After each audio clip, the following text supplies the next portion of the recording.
So welcome to the first part of the Learning Python series. Today what we're going to be covering is some quick setup, making a hello world function, as well as introduction to string and number variables. So getting into the setup, what we have on my screen here is an IDE that stands for Integrated Development Environment. That's basically where you're going to be running your code, making your code, that kind of stuff. What I'm using is Visual Studio Code by Microsoft. Highly recommend it, really easy to use. You can download that off the internet. There are a variety of alternatives, they're all great. If you're just trying to quickly make some Python code or just try this out with me right now, I would recommend using an online IDE. You can just search up Python Online IDE and it should take you to where I'm working as well, a blank page. So to make that blank page in this IDE, what I'm going to do is start with new file, and I'll just name it starting Python, and I'm going to end this with .py, because in order to let the IDE know that this is a Python code and run it as Python, I need to end it in .py. So I'm going to hit enter, and there we go. So here's where I can write my code. So to start, what we're going to do is a hello world program. In order to do this, our goal is to print hello world in our console. So what we're going to do is just type print, and this will be followed by parentheses, and in these parentheses we're going to put two quotation marks. Inside these quotation marks, hello world. So what this does here is we have the print function, and what this is going to do is it's just going to print whatever is inside of these two parentheses. So in this case we have a string that says hello world, a text string that says hello world. And if I go up here and click run code, what we see here is that it will print hello world in the console. So what you can do is you can alter the string however you want. If I delete world in there, it will be just hello in the console. And I can even add more strings.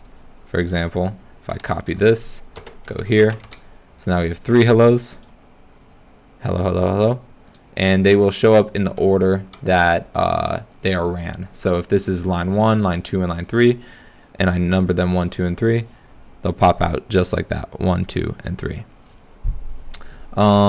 So building on this and including variables to introduce ourselves to them, what we can do is, so this is a string that says text.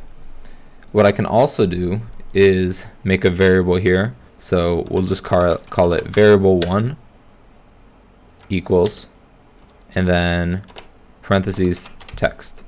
So now I have a variable called variable1, and it is a string containing text. So instead of printing text here, I can do the same thing by just printing variable1. So now if I print this, there we go. So text printed out. So whatever variable1 is, so pretend I make variable1 hello, hello. So now variable1 will be hello, hello. So this print statement will always print out variable1, whatever variable1 is. Additionally, variable1 doesn't have to be limited to strings. So we can also print numbers. So for example, I made variable1 1, and if I print that, it'll print 1. So you don't need to worry about variable1 being a string because you're printing a string, because this will automatically just print the number. It doesn't have to be named variable1. You can name it anything. So I could name it testing, and if I change this to testing, print will print out testing. So next we're going to set up something to better familiarize ourselves with using variables. So to better familiarize ourselves with variables, I've created these 4 print statements here. So this one prints there was a man named Mitchell, and then that is followed by Mitchell was 181 centimeters tall. He did not like the name Mitchell, but he enjoyed being 181 centimeters tall. So just 4 simple lines. If we run that, you can see that it prints that in the console. So one helpful thing about variables is it takes advantage of computers in that you can substitute them in to many infinite places within your code and have the computer essentially do the work for you. So to do a hands-on example of that, pretend we wanted to change the name Mitchell to something like David. So I would have to go through, select Mitchell, change that to David, change this to David, go and change this to David.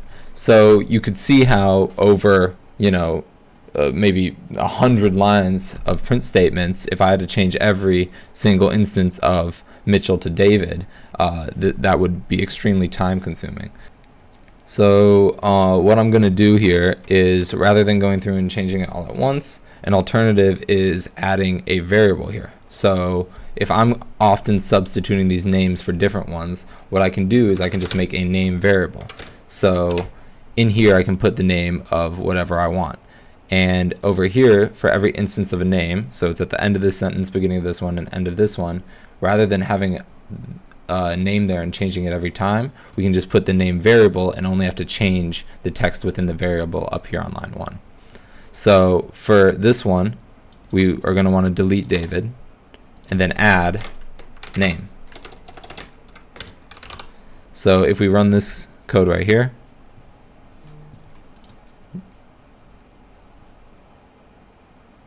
and then if we add a new name up here, for example, Jackson, and then if we run this code right here, there we go. So there was a man named Jackson.